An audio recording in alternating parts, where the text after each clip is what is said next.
চিকেনের তো অনেক রেসিপি হয়েছে, এবার হয়ে যাক চিকেন স্যাটের রেসিপি। অসাধারণ স্বাদের খেতে হয়, অবশ্যই একবার বন্ধুরা বাড়িতে ট্রাই করতে পারেন। খুবই সহজ বানানো এবং দারুণ স্বাদের খেতে হয়। আশা করি আপনাদেরও খুবই ভালো লাগবে। রেসিপি ভালো লাগলে আমার চ্যানেলটিকে সাবস্ক্রাইব করে পাশে থাকবেন। সুস্বাদু রান্নাঘর অ্যান্ড ব্লগ চ্যানেলে আপনাদের সকলকে স্বাগত জানাই।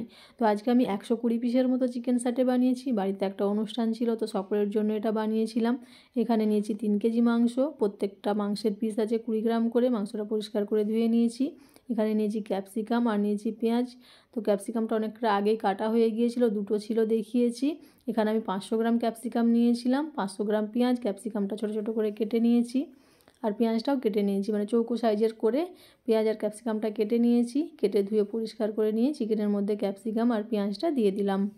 এরপর এখানে দিয়ে দিচ্ছি আদা রসুন বাটা। এখানে 4 চামচের মতো আদা রসুন বাটা লেগেছে। দিয়ে দিচ্ছি স্বাদ মতো লবণ, 4 চামচ লবণ দেবো, আপনারা স্বাদ মতো লবণটা দিয়ে নেবেন। এরপর এখানে দিয়ে দেবো 2 চামচ গোলমরিচের গুঁড়ো।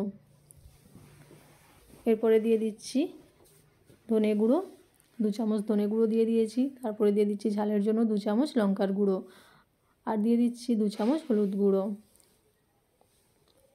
আর এখানে দিয়ে দেবো কালারের জন্য কাশ্মীরি লঙ্কার গুঁড়ো। এরপরে দিয়ে দিচ্ছি সয়া সস। সয়া সসটাও 4 চামচের মতো লাগবে, আমি একটু অনুপাত মতো বোতল ধরেই দিয়ে দিয়েছি। তারপর এখানে দিয়ে দিচ্ছি 4 চামচ টমেটো সস। এরপর এখানে দিয়ে দেবো 150 গ্রামের মতো টক দই। এরপরে চিকেনটাকে খুব ভালো করে দেখুন হাতে করে মিশিয়ে নিতে হবে। খুব ভালো করে চিকেনটা ম্যারিনেট করে নিচ্ছি। তো ম্যারিনেট করে এটাকে আমি 4 ঘন্টা রেখে দেবো। এটা আমি রাতের বেলায় করে রাখছি, কারণ অনেকটা জিনিস একা হাতে করতে হবে, তাই আমি করে নিয়ে এটাকে ম্যারিনেট করে রেখে দিয়েছি। তারপরে দেখুন এখানে আমি নিয়েছি টুথপিক, এরকম স্টিক নিয়ে নিয়েছি। আপনারা চাইলে বড় স্টিকেও করে নিতে পারেন। আমি একটা স্টিকে একটা করে চিকেন দেবো, তাই এই ছোটো স্টিক নিয়েছি। স্টিকগুলোকে ধুয়ে নিয়ে দেখুন প্রথমে একটা ক্যাপসিকাম, তারপর একটা পেঁয়াজ দিয়ে দিচ্ছি। তারপর এখানে একটা চিকেনের পিস নিয়ে নেব। চিকেনের পিসটাকে মাঝখানে দিয়ে দিলাম। তারপর আর একটা পেঁয়াজ আর একটা ক্যাপসিকাম দিয়ে এইভাবে প্রত্যেকটা স্টিক বানিয়ে নেব। আপনারা চাইলে বড় স্টিকে 2টো করে চিকেন দিয়ে এইভাবে করে নিতে পারেন, বা ছোটো স্টিকে এইভাবে একটা করে নিতে পারেন। আমি আরেকটা করে দেখাচ্ছি। তো এইভাবেই সমস্ত স্টিকগুলোকে বানিয়ে নিতে হবে।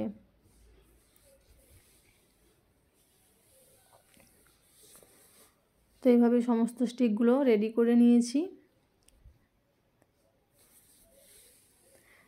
দেন 2টো পাত্রে আমি রেখে দিয়েছি আলাদা আলাদা করে। এরপর আমি এখানে একটা ব্যাটার তৈরি করে নেব। তো প্রথমে একটা পাত্রে দিয়ে দিচ্ছি 1 কাপ চালের গুঁড়ি, 1 কাপ বেসন, আর দিচ্ছি 4 চামচ কর্নফ্লাওয়ার। এরপর এখানে দিয়ে দিচ্ছি 1 চামচ লঙ্কার গুঁড়ো, আর দিয়ে দেবো স্বাদ মতো লবণ। এরপর এখানে আমি জল দিয়ে ব্যাটারটা রেডি করে নেব। প্রয়োজন মতো জল দিতে হবে। প্রথমে জলটা দিয়ে গুলে নেব। পাতলা করে একটা ব্যাটার তৈরি করে নিতে হবে। চামচের সাহায্যে দেখুন খুব ভালোভাবে মিশিয়ে নিচ্ছি, যাতে কোনো দলা বেঁধে না থাকে। তো আরও জলের প্রয়োজন হয়েছে, জল দিয়ে একটা পাতলা ব্যাটার তৈরি করে নিচ্ছি। তো এভাবে ব্যাটারটা তৈরি করে নেবেন। এদিকে গ্যাসের চুলায় একটা কড়াইয়ের মধ্যে তেল বসিয়ে দিয়েছি। তেলটা ততক্ষণ গরম হচ্ছে। আর এইভাবে একটা করে স্টিক নিয়ে ব্যাটারের মধ্যে ডুবিয়ে তেলেতে দিয়ে দেবো। তেলটা এদিকে গরম হয়ে গেছে। তো প্রত্যেকটা স্টিককে এভাবে নিয়ে এই ব্যাটারে ডুবিয়ে ছেড়ে দিতে হবে।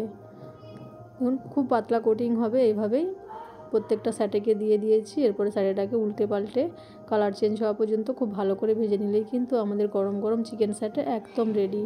খুবই সহজ একটা রেসিপি আপনাদের সাথে শেয়ার করছি, আশা করছি আপনাদেরও খুবই ভালো লাগবে।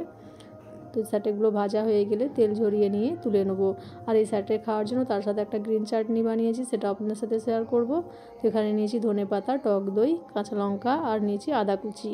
মিক্সারে জারে ধনেপাতা, কাঁচা লঙ্কা, আদা কুচি আর টক দইটা দিয়ে পেস্ট বানিয়ে নেব। খুব মসৃণ একটা পেস্ট বানিয়ে নিচ্ছি। আর সঙ্গে দিচ্ছি 1 চামচ বিট লবণ। এই চাটনিটা বানিয়ে নিলে আপনারা পকোড়া, স্যাটে, যে কোনো স্যান্ডউইচ, বার্গার, যে কোনো ডিশের সাথে কিন্তু খেতে পারবেন। তো পেস্টটা বানিয়ে নিয়ে অন্য একটা পাত্রে ট্রান্সফার করে নিয়েছি। দিয়ে দিয়েছি সাদা লবণ, লবণটা মিশিয়ে নিয়েছি। আর এখানে দিয়ে দেবো একটা কেটে রাখা অর্ধেক লেবুর রস। আর তার সাথে আমি দিয়ে দিচ্ছি আরও 2 চামচ এখানে টক দই। আর এখানে দিয়ে দিচ্ছি 2 চামচ মেয়োনিজ। এখানে আমি ভেজ মেয়োনিজ ব্যবহার করেছি। তো মেয়োনিজটা দিয়ে খুব ভালো করে এটাকে মিশিয়ে নেব। ব্লেন্ডারের সাহায্যে খুব ভালো করে মিশিয়ে নিচ্ছি। তাহলে কিন্তু আমাদের খুবই সুস্বাদু একটা চাটনি রেডি হয়ে যাবে।